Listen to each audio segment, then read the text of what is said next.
looking at the reactions of esters, okay? The few reactions of esters. Now, these esters are derivatives of what?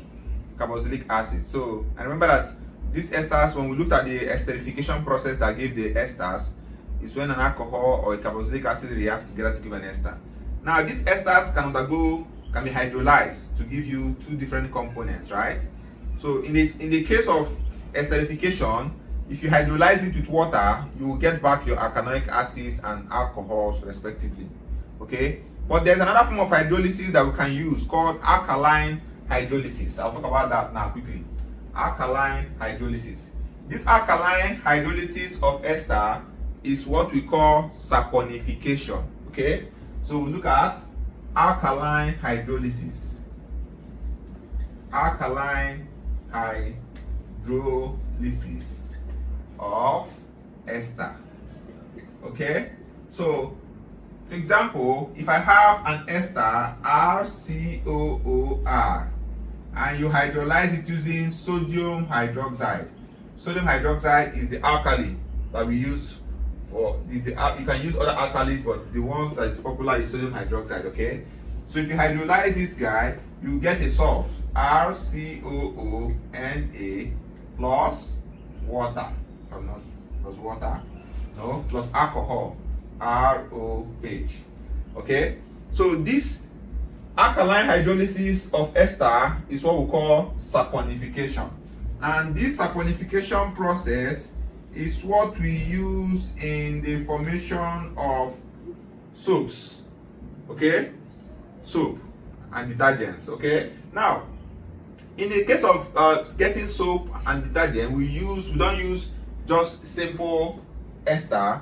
We use call it triglyceride. That is esters that are joined in three forms, which are found in fats and oil, right?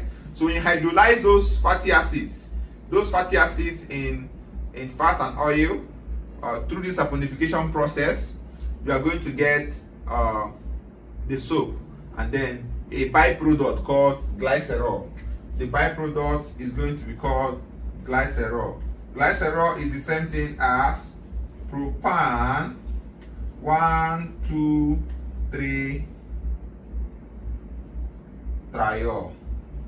So glycerol is the same thing as propan. So glycerol is a trihydric or a polyhydric alcohol that contains several OH groups. So this, I don't want to go deep into the saponification process because I don't think you'll be asked that in your exam. So just focus on this reaction. Alkaline hydrolysis of an ester will yield a salt, okay, or will yield what we call soap. So for the sake of fatty acids, long chain fatty acids, esters, we will talk about yielding what?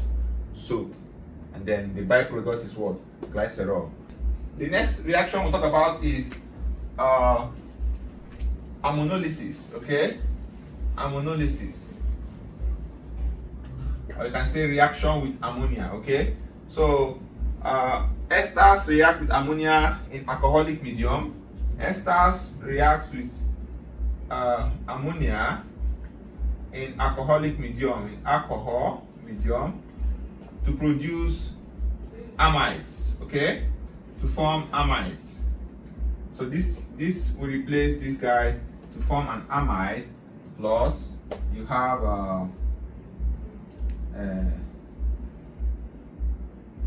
this gives you plus ROH. Okay, so this is the general formula for this reaction. So if I have, for example, let's say I have an ester, let's say I have ethyl ethanoate, something like methyl ethanoate, undergoing this reaction with ammonia in alcohol medium. So what I'm going to have in this reaction will be CH3CO NH2 plus methanol. Okay, so that is the reaction. So number 3 reaction will be trans-esterification. Trans-esterification.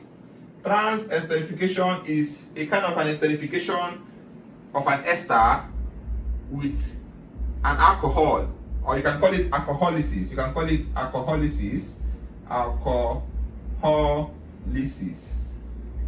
Okay, so in this reaction, An ester reacts with an alcohol in the presence of a mineral acid again to form another different type of ester. Watch. If I have RCOO R prime, let's say this is the ester you are reacting with, okay, and you are still treating this ester with another alcohol. Let me use prime to differentiate this R in this esters and alcohol. So in this reaction, it's also a reversible reaction, just like the normal esterification. This is also catalyzed with an acid, or you can use an alkoxide in place of this acid. Now in this esterification, this one will leave. This one will replace this one. So they have just the exchange of these two R. So what we're going to have there will be RCOO R prime. This R will come in, this one goes here. So have plus ROH prime. So what happens here is just the exchange of the word, the alkyl group.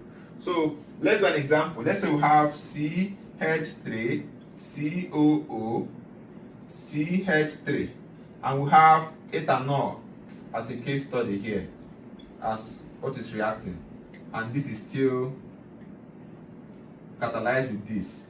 So in this reaction, this CH3 CH2 will replace this methyl group here. So I'll have CH3 COO CH2 CH3 plus methanol. So why is it methanol? This methyl group here would not pick up this OH group here to form this methanol. So this is a simple trans esterification reaction. The last reaction I'll talk about here, which is number 4, is reduction of esters.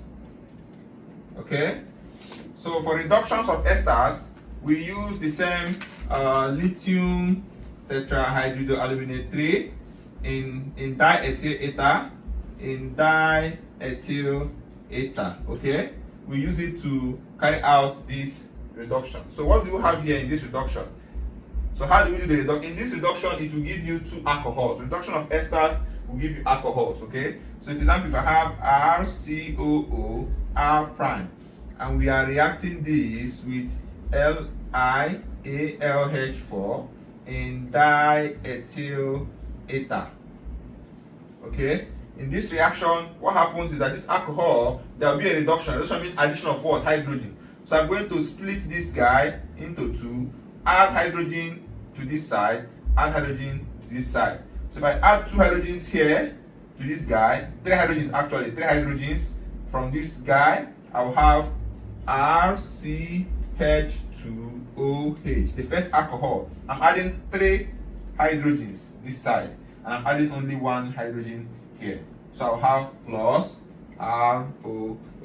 So this is a simple reaction that will give you this class of alcohol. This is a primary alcohol. To give you 2 different alcohols, but both of them are still primary alcohol. So these are the reactions, some of the reactions you should know. There are more reactions, but we can't talk about all the reactions. Talk about the key ones, the ones that you can see in your exams, which are these ones I have done on the board.